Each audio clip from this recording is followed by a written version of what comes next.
Devastating. I mean, it makes you want to cry, you know. And they have nothing now. Nothing. A Christian County community is still coming to terms with the devastation a tornado left in their town. Good evening, I'm Jessica Coons. Paul and Jennifer are off tonight. Tornadoes swept through Taylorville and in several other towns on Saturday. The tornado in Taylorville was rated an EF3 with winds up to 155 miles per hour.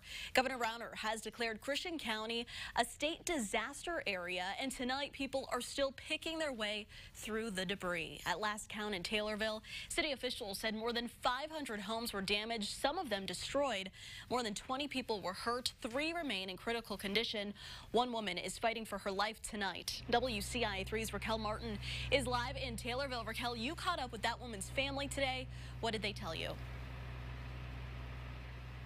Well, I'm actually outside of Tony Sherman's house. You can look at some of the devastation behind me. There is a tree right here, completely uprooted. Now, she is one of 3 people in critical condition fighting for her life. I caught up with her aunt, who showed up to the place for the first time to see the devastation, and she was in disbelief.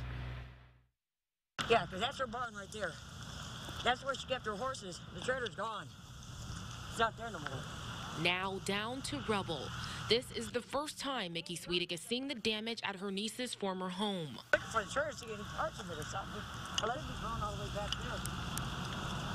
Moments later, this is where we found the trailer, where 43-year-old Tony Sherman nearly died after a massive tornado swept through. She was sitting in the kitchen. So you can just imagine what that did. It picked her up and threw her. Neighbors found her moaning in the debris Saturday night. Her home was one of dozens obliterated on the worst hit street of town. She was rushed to the hospital with broken bones all over her body.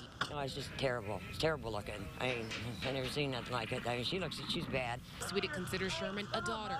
She says it's going to be a long recovery. This is her farm. She loved it. She had a garden. She had horses. She had chickens. You know, so they had about everything. Oh, you want something to eat? Here to soften the blow, volunteers. Volunteers. They have volunteers all over bringing food for people that are working. How does it make you feel to see this? Oh, absolutely. I mean, it's nice. People like Tim Sutton are going door to door to deliver water. These people lost everything. Just, it's hard to comprehend, you know. A farmer himself, he knows many of the faces impacted. It's devastating. I mean, it makes you want to cry. Pain is both physical and emotional for families like this one. Still, hope is alive. And then she'll get better and be able to get out and get around and, you know, maybe they can get another place. They can have some horses again. With little left, she says hope is all they've got. Now, Sherman has been living at this barn for 20 years. She was actually home alone when that tornado struck. Her boyfriend said he tried to call her, but unfortunately, she didn't move fast enough. Now, right now, crews are still out here trying to restore power. It's unclear when that'll be back up, but good news for them. Like you mentioned, Jessica, Governor Rauner has declared this area a disaster area, so some much-needed resources coming here to Taylorville.